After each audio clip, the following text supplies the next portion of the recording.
ভাইকে মারার জন্য কাজে না গিয়ে দিনভর অপেক্ষা, অবশেষে বিকালে খুন। কাজের থেকে আসছে সাইকেল দিয়া, ইটালি সাইকেল চার্জ দিতে হয়, ওই যে স্কুটার দিয়ে আসে, ওই স্কুটার ওর বাসার নিচে হলো গ্যারেজ, ওই গ্যারেজে চার্জ দিতে গেছে, উঠতে হয়ে ওটা চার্জ দিতে নিয়ে সর পিছন ছুরি মেরে আর বিয়ানের সাথে প্রেম করে দ্বিতীয় বিয়ে করায় পরিবার না মেনে নেওয়ায় পরিবারের সাথে বিরোধ দেখা দেয় টঙ্গীবাড়ির সোনারং গ্রামের হুমায়ুনের।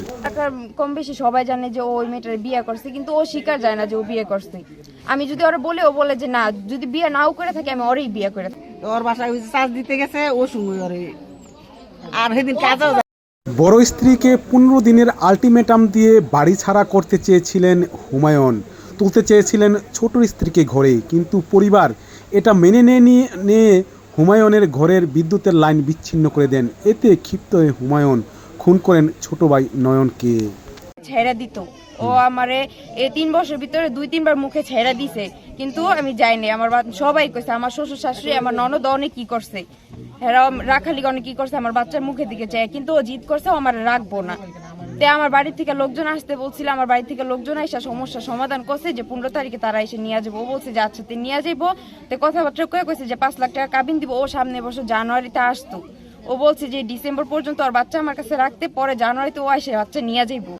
আগের স্ত্রী তার কাবিনের 5 লক্ষ টাকা নিয়ে এবং 1.5 বছরের শিশু আরাফকে নিয়ে চলে যাবেন বাবার বাড়ি, এমনই কথা হয়েছিল ঘাতক হুমায়ুনের।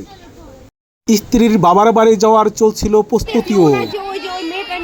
আমি এগুলা বললে এগুলো বলতো যে তাই বাড়ি নিয়ে যে এত কিছু হয়েছে, তার এগুলো উনি স্বীকার করতো না। উনি খালি সবসময় সবার কাছে বলে যে আমি ওনার কথা শুনি না, টাকা পয়সা নেওয়া শান্তি, আমি তার সন্দেহ করি, যারে তার নিয়ে সন্দেহ করি, যারে তার নিয়ে আমি সন্দেহ করি না, ওই মেয়েটা নিয়ে কালকে যখন এরকম করছো আমার ফোন দিছে 2 বার, আমি ফোন ধরছি, তারা যখন এরকম বাড়ির সবাই জানছে, জানার আগে আমার 2 বার ফোন দিছে।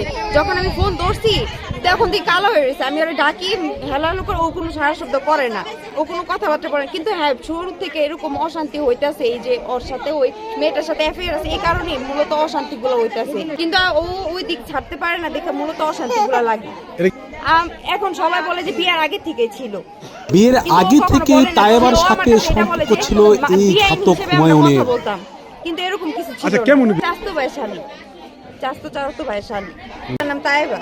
তার আমার বাচ্চা যখন 7 মাসে পেটে তখন আমি জানছি।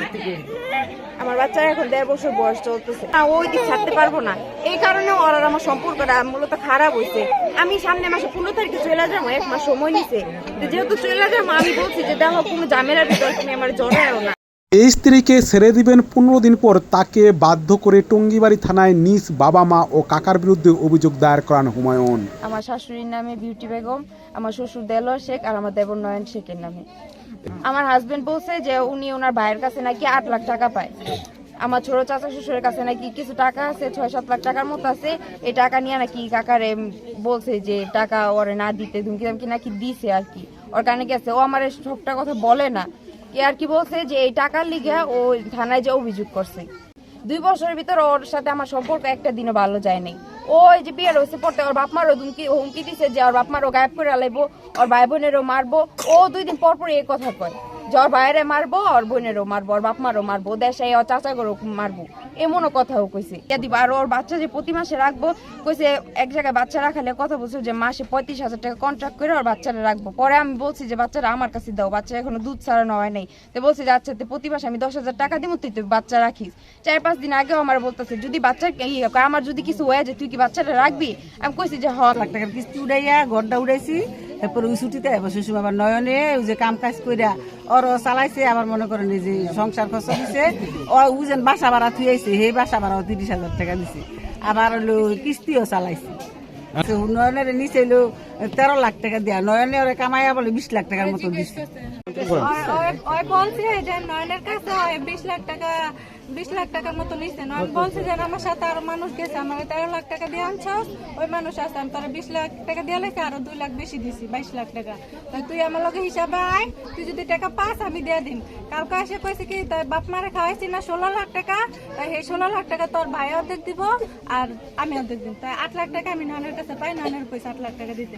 নয়নে কালকে রাত্রে ফোন দিয়ে বলছে মা আমি একটা জায়গা দেখছি না, টাকা ওই যে বায়না দিতে আনছ, ওই টাকা তো 8 লাখ টাকা ওরে দিয়ে দিব। কোন মানুষ বাংলাদেশ পাঠাইবো আর দিয়ে দিতে। আর বউ আবার ফোনটা কইছে কি নয়নে চিল্লাইতেছে ফোন দিয়া, মায়ে চিল্লাইতেছে আর এডি কয়ে দিছে আর বউ ফোন দিয়া।